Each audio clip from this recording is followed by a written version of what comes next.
All right, so Rob, just want to ask you so far from what you've seen off-season wise. Obviously Noah's back, but it hasn't been a ton of activity, not just with you, but across the league. Would that be fair to say at this point? Yeah, I think there's probably a lot of players out there that still are waiting to move or waiting to get signed, and usually there's one or two guys out there that will trigger everybody else. So that's probably what will happen. But as far as we're concerned, our number one goal is to get Nola back and then improve around the edges, and there's still a lot of players out there. So we'll see what happens. There was talk, in this offseason, obviously you guys were in on some of the major free agent signings, and obviously Nola didn't come cheap. So I'm curious from your end, what it's like when you have conversations with John Middleton, ownership, and they discuss like what lengths they're willing to go to get you where they want to be. Yeah, for me, it's more about, my conversations are more about my trust level, where I think their talent's at, what kind of makeup they have, how they're going to fit with a club, as opposed to length of contract and dollars. That's not my part of the job. So usually front office, Dave, Sam, John will come to me and say, hey, if you heard anything about so-and-so, yeah, great guy, okay, this is what we're thinking, okay, then we move on.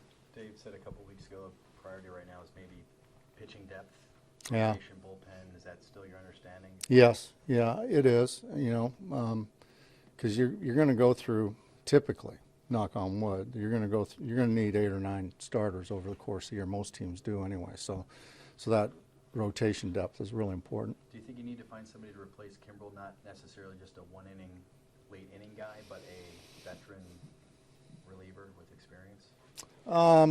Well, we've got a lot of that now. So I think if nothing happened, I'd be pretty happy with where we're at. We still have the Brogdons and Bilattis and Martes and Ortizes down there that have helped us out in the past. So, I do like our depth coming out of the bullpen.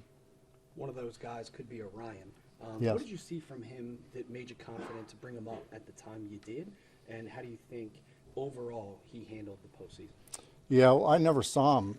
Well, I saw a tape of him before we brought him up, but the thing was to get him into this atmosphere before the playoffs started, just to get him over that hump and see how he responds to it. And I thought he responded tremendously. I mean, there were a couple of bumps there late in the Arizona series, but other than that, I thought when he did fail, he bounced right back. It didn't seem to mentally or emotionally affect him. So that's a good sign, because the stuff's there and the swing and miss is there. If he can handle this atmosphere, which I think he can, I think he's proven that. We got somebody that could be special. How do you look at him going into the spring? Is he somebody who's in your bullpen now, or do you need to see him win a job in the spring? Yeah, I'd like to see him win the job, but I mean, he's way up on my list as far as his talent level and where he stands in that bullpen. So I like the stuff. I like the makeup. I think he's going to be a big part of this thing moving forward, and including this year. What do the next few weeks look like as you guys are getting ready for Florida? I'm going to Calgary to see my daughter, so it's going to be even colder there than it is here. And then I'll be back home for a few days, and then I'll head down to Clearwater, and Mike Calitri and I will get together, and we'll be on the phone with Caleb and K-Long and just kind of mapping out spring training. When you talk about Aaron Nola coming back, it kind of speaks also to what you guys have built in this clubhouse, that a player like him wants to stay. How important was it to keep key pieces to a team that has done so well the past few seasons? Yeah, I see Aaron. We had lunch with some season ticket holders, and I was telling them that, like, everybody knows I'm old school and grew up watching the Detroit Tigers and Al Kaline, and back in that time there was no free agency, so players came and they stayed for their entire career unless they got traded. So I'm kind of a romantic with that a little bit. So I like to see players spend their entire career with one organization. I think Aaron is a perfect fit for Philly. He drafted, signed, developed, gets to the big leagues, has unbelievable success, all-star. I just thought that it was just perfect for him to stay here as a Philadelphia Philly and hopefully end his career here.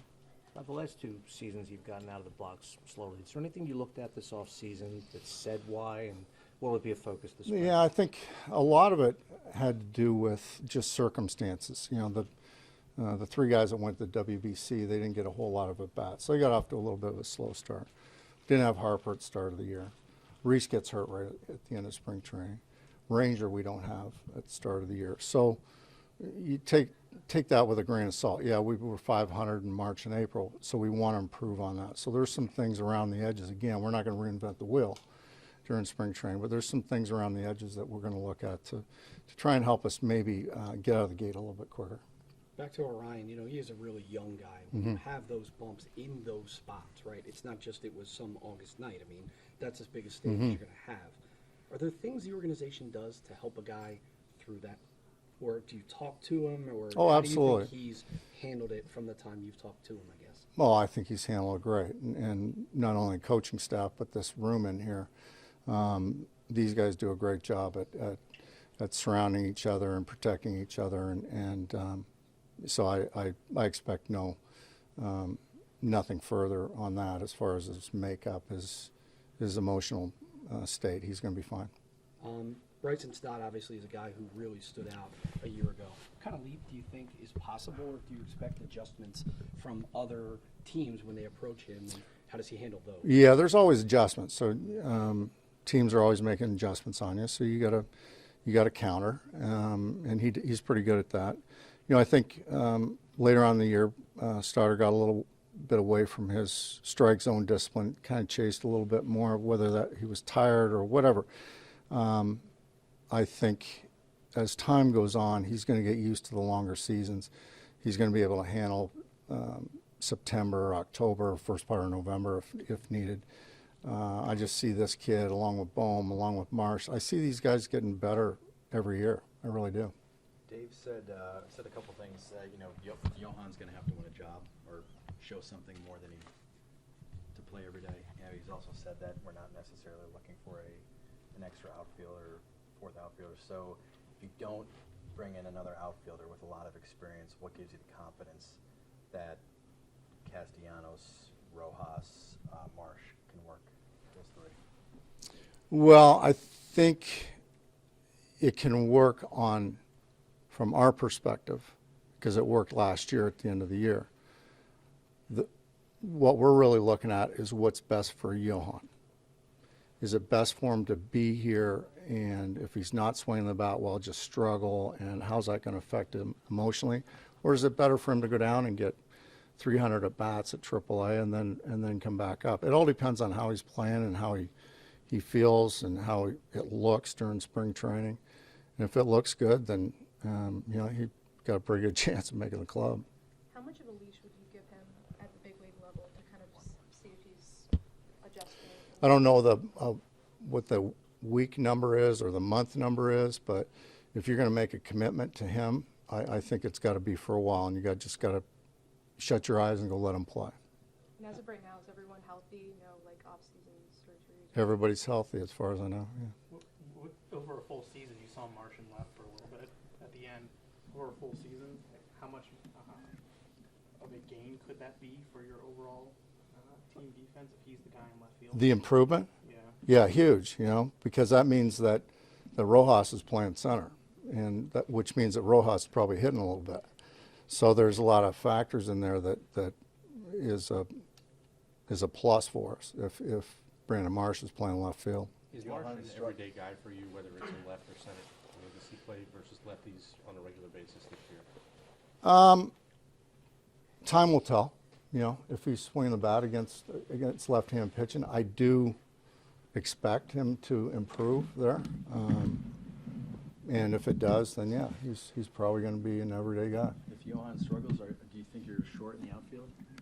No, because we still have Christian Pache, we have Cave, and again, there's a whole bunch of players out there on the market. So, you know, a lot of things happen right before spring training, and that's why our spring training roster, our invites are down, because we know that just people are just going to fall out of the sky and they want to sign someplace. So. Skip, you meter anything 2 years in a row deep into the postseason, you meter anything in spring training as far as like slower starts or? No, because we've had some slow starts around here when we didn't get to the postseason. So I think that players have to play and pitchers have to pitch, and they have to come out of spring training at the starters at that 90, 100 pitch mark, whether we've won a world championship or didn't even make the postseason. So I think players have to play. You're always monitoring them maybe a little bit more when you've gone deep in the postseason, but I think they got to play and they got to work. Bryce made the transition to first base, but he had to do it literally in season. Mm-hmm. We saw all the work he put in pregame, and we obviously could see all that. But now he gets to spring training to maybe run through some fundamentals. Mm-hmm. That helps. It's huge for him. It's huge for him, no doubt. Yeah, he was kind of learning on the run last year, and that was difficult. And to see what he did and how good he was, just having to go through that was amazing, really. So now, giving him 6 weeks of spring training or however long we have to really knuckle down on some of the key fundamentals, just get some repetitions and do things over and over and over, it's just going to help him immensely. It was one of them, the ability to make the decision on when to go get a ball and when to get back. Sure. It felt like that is just something you need with reps. Right? No doubt. And you see some of the best first basemen in baseball that have been playing the position for 15 years. They got a position at times. It's a tough play, but you got to do it and you got to get reps at it. Zach enters this year, obviously coming off yet another big year. What are your expectations for Zach this year? Any concern at all about the volume of innings that he's thrown over the last two and what you've asked of him and the stress he's put on himself? No, not really. I mean, we'll monitor it. Him and Nola both logged up, taken down a lot of innings in the last couple of years, so we have to monitor that as time goes on. But I expect Zach Wheeler to show up just like Zach Wheeler. Is Schwarber still your leadoff hitter in your eyes? Yeah, at this point, I mean, we got a lot of options there with Trey and with Stott and with there's a lot of options. But at this point, I don't think anybody can argue the fact that we've won a lot of games with Schwarber in the leadoff spot. We scored a lot of runs with him in the leadoff spot. So, is it what you'd write up in a book on how to write up lineups? Probably not, but it works for us. Would you be more likely to experiment with that just because Schwarber's typically a slow starter, maybe somebody else in the top of the order, or is it just Schwarber and nobody else really? Oh, I haven't. Like I said, I haven't said that Schwarber's a leadoff guy because we have a lot of options. A lot of things happen during spring training, so it's still open. But if we end up on Schwarber, the reason's probably going to be that I feel pretty good about where he's at offensively and the fact that we've won a lot of games with him there.